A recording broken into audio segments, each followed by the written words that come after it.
How to remove bot from Telegram.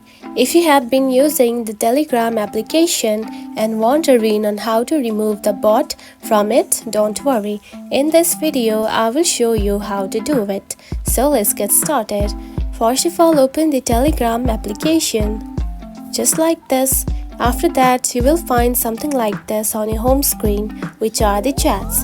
Now to remove the bot, you need to choose that group or where you have added to that chat the bot to.